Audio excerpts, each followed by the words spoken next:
Hello everyone and welcome back. In our last video, we headed out of our stop in South Carolina and continued heading southward towards much warmer weather.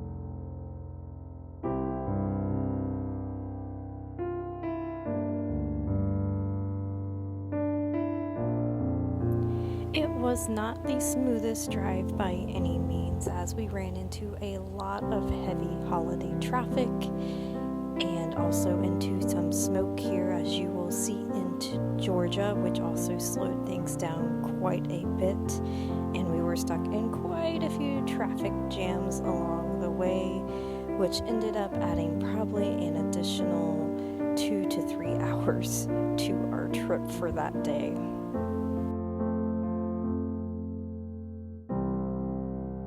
But eventually we made it by sunset to the state of Florida.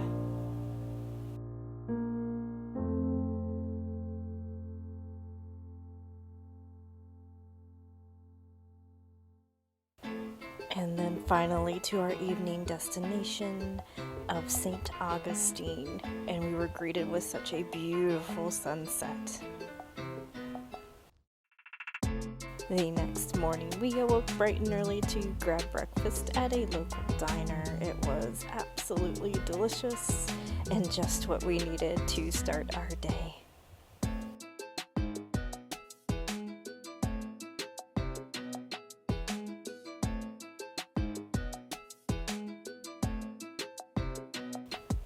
After breakfast, we headed on over to the old town of St Augustine. We started off at the visitor center and then kind of just perused around, as you will see.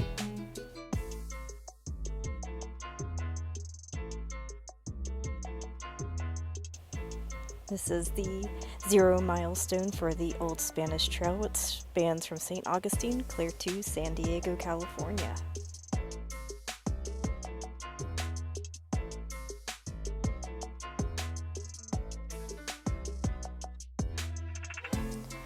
Our next stop was the Castillo de San Marcos, which is known as one of the oldest forts in North America. This was originally constructed in the 1670s by the Spanish.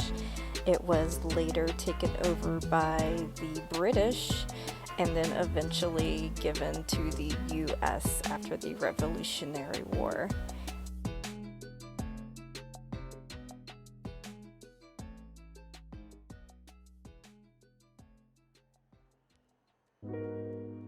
This fort was extremely important along some of the Atlantic trading routes and keeping pirates and other invaders at bay.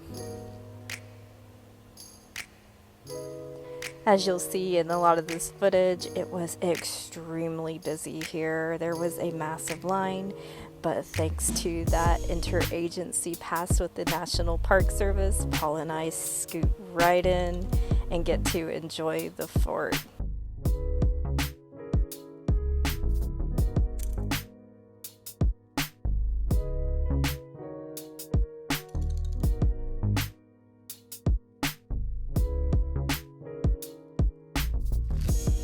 As you'll see, there is a lot of crowds here on this day.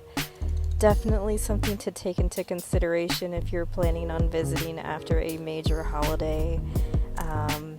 Needless to say, Paul and I had pretty much hit our social anxiety levels for the day after just visiting the fort and walking around St. Augustine. I would definitely come back though. It was definitely a very unique town full of a lot of history, which is definitely up our alley. But yeah, I would probably hesitate to come back during a holiday.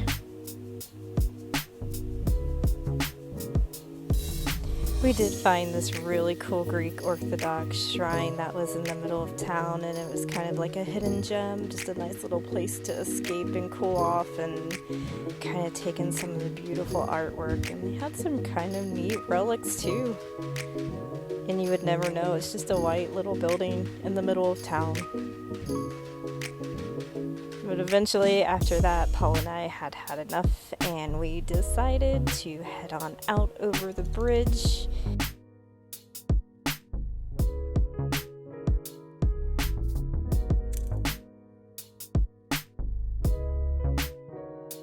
And onward to somewhere a little more quiet.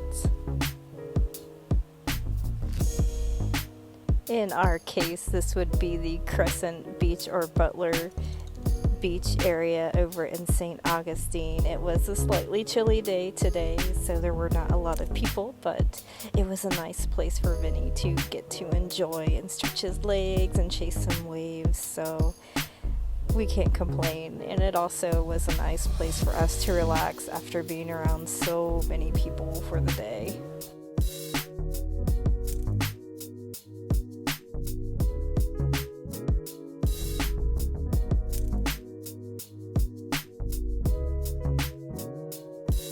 The next morning we were up, making our way all the way down from northern Florida to the southernmost point, first passing through Miami, and then eventually we made it onto the Highway 1, which takes us all the way down to Key West, which would be our destination for the next few days.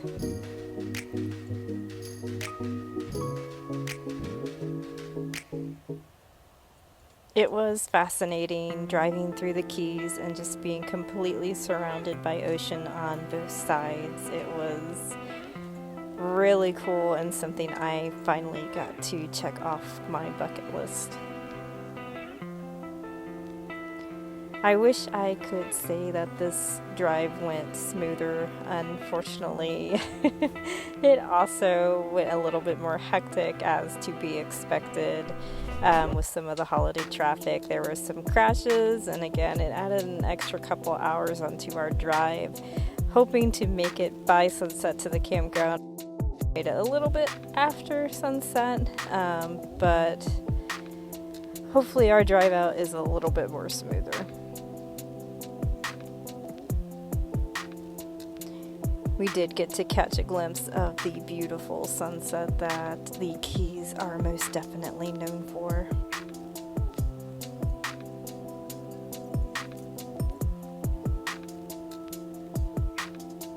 We are staying at Boyd's Campground, which is on Stock Island, just a little bit north of Key West. Overall, it is a nice campground, although very busy, of course, but you really cannot beat the price for the area, and you also have a lot of great amenities all around you, and you're so easily accessible to get down to the heart of Key West and escape in the evenings from all of the craziness.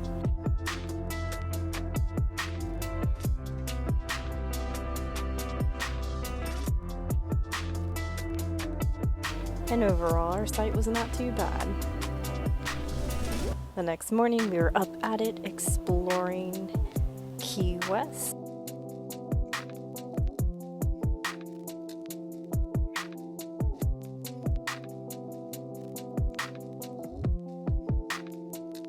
One of the places I made a first stop at was, of course, the Hemingway house. This is on everybody's to-do list when coming into Key West. Personally, Hemingway is a very inspirational author for me, although very controversial in today's standards. But overall, I'm fascinated by his work. Of course, around the house, you're going to see the infamous six-toed cats that they are well known for, and that were specially bred by Hemingway.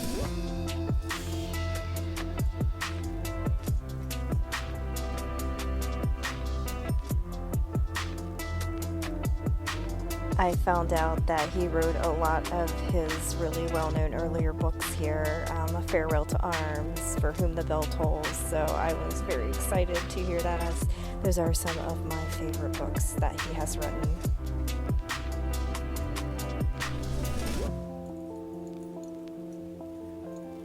This house was spectacular, although it was not originally created by him or built by him. It was built by a family in the earlier founding of Key West.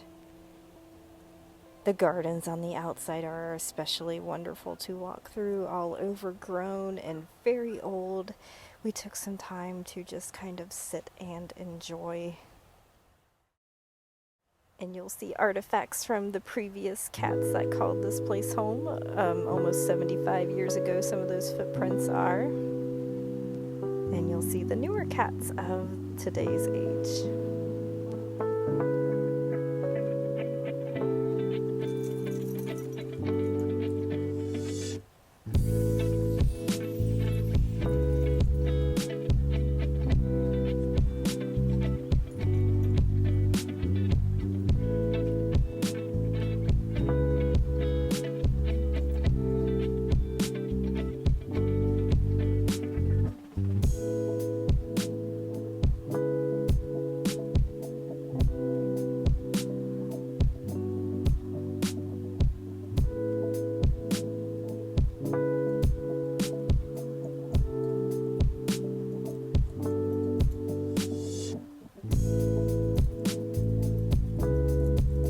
Kind of walking around and trying our best to avoid the crowds that day.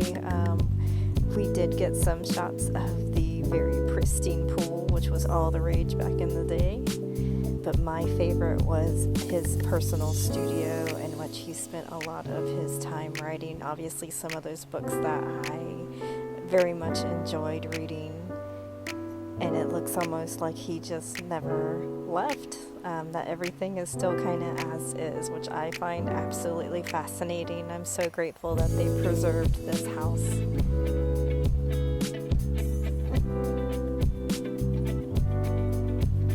After touring the Hemingway house, we decided to grab some lunch. This place is called Blue Heaven. It is a nice little hole in the wall in Key West, kind of off the beaten track. And what's kind of interesting is that there are a lot of chickens that are notorious here in Key West that just roam freely, as well as cats and some other animals. And you're all under such a nice canopy of shade. It was nice and cool, and oh my gosh, the food was so delicious. And of course we got a slice of some key lime pie while there. But that's all I have for you in this episode. You'll have to stay tuned to see where we go to next. Thanks for watching, friends. Take care.